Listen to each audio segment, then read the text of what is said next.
অবশেষে আমাদের ধানটা কিন্তু আমরা আসলে কাটিয়ে নিচ্ছি, কারণ আমাদের এই ধানটা রাখা সম্ভব হচ্ছে না। কারণ এটা যদি আমরা রাখিয়ে দিই, হয়তো পরবর্তীতে পানি এটা তলানিতে যাইতে পারে। তো এরকম আসলে রিস্ক না নিয়ে আসলে আমরা ধানটা একটু কাটিয়ে নিচ্ছি, কারণ যেহেতু এখনও ভালো সময় আছে এখানে। তো যত দিন যাচ্ছে তত কিন্তু পানিটা আর কি ফুলিয়ে উঠতেছে। তো এটা আসলে আমাদের পক্ষে রাখা সম্ভব না, কারণ যেহেতু আমাদের ধানটা একদম পাকিয়ে গেছে বা কাটার মতো উপযুক্ত হয়ে গেছে। তো সুপ্রিয় দর্শক বন্ধু, আসসালামু আলাইকুম। তো আপনারা দেখতে পাচ্ছেন আমরা কিন্তু চলে আসছি আমাদের যেই ধানটা নিয়ে আসলে আমাদের আরও দুই একটা ভিডিও আপনাদের দিয়েছিলাম। তো সেই ধানটা কিন্তু আসলে কাটার জন্য আটকে আসছি। তো মূলত এই ধানটা কিন্তু আমাদের রাখা সম্ভব না, কারণ আপনারা তো জানেন। তো আমাদের যে সাইডে উঁচু যে সাইডটা যেটা রয়েছে, সেই সাইডে একটা বাঁধ কিন্তু আছে।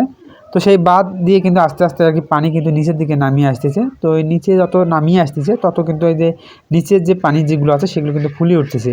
অর্থাৎ আমাদের ধানের কিন্তু একদম মানে শীষের গোড়া পর্যন্ত অবধি কিন্তু পানি উঠে আসছে। তো এই অবস্থায় যদি আবারও যদি বৃষ্টি হয়ে যায়, তো আমাদের কিন্তু ধানটা একদম আর কি তলানির দিকে চলে যাবে। তো এই কারণে আসলে আমরা এটা রিস্ক না নিয়ে আপনাদের যে ধান যেটা আছে তো সেগুলো কিন্তু আমরা কাটিয়ে নিচ্ছি। তো এখানে আপনার হয়তো, কারণ আমাদের যেহেতু ধানটা পাকছে, তো এটা আসলে রেখে আমাদের কোনোখানে লাভ নেই। কারণ যদি এখানে আমরা যদি রেখে দিই, অর্থাৎ বৃষ্টি হচ্ছে বা এরকম কোনো কিছু উপায় যদি আমরা রেখে দিই, হয়তো পরবর্তীতে আমাদের ধানটা কিন্তু তলানিতে যাইতে পারে। তো এরকম রিস্ক না নিয়ে আমাদের যেহেতু ধানটা পাকছে, তো এই কারণে আমরা নিয়ে যাবো বাড়িতে। তো বাড়িতে নিয়ে যা 2-1 দিন যদি আমরা রেখেও দিই, তাও কোনো সমস্যা হবে না। কারণ যদি এখানে আমরা রেখে দিই, যদি আমাদের এটা পানির নিচের দিকে এসে ডুবিয়ে যায়, তো এই কিন্তু মহা বিপদে পড়তে হবে। তো এরকম রিস্ক না নিয়ে আমরা কিন্তু ধানটা আর কি আজকে কাটিয়ে নিচ্ছি। তো সেই জায়গায় আসছি আপনাদের দেখার জন্য আসলে কীভাবে আমাদের এখানে ধানগুলো কাটতেছি।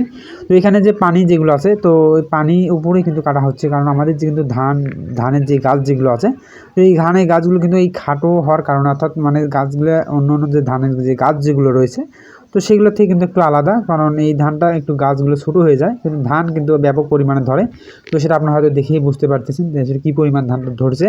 তো যাই হোক, সেই ধানগুলো কিন্তু এখানে আমরা এক সাইডে কিন্তু কাটতেছে এবং উপরের দিকে উঠায় রাখতেছে, কারণ যেহেতু পানির ধান, তো এটা আসলে উপরের দিকে তারা যদি তুলেই রাখে, একটু করে কিন্তু কাটতেছে এবং একটু উপর দিকে তুলে রাখতেছে। কারণ যত তুলে রাখবে তত তাদের জন্য ভালো, কারণ যেহেতু তাদেরকে এটা উবাইতে হবে।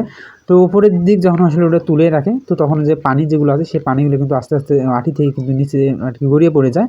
তো ধানের গাছ, যে ধানের যে আঁটি যেগুলো আছে সেগুলো একটু পাতলা হয়ে যায়। তো এই কারণে আসলে তারা কিন্তু একটু এটার জন্য তুলে রাখে। তো যাই হোক, আমাদের কিন্তু ধান কাটাকাটি শেষ, এখন আমরা বাড়িতে নিয়ে যাওয়ার পালা।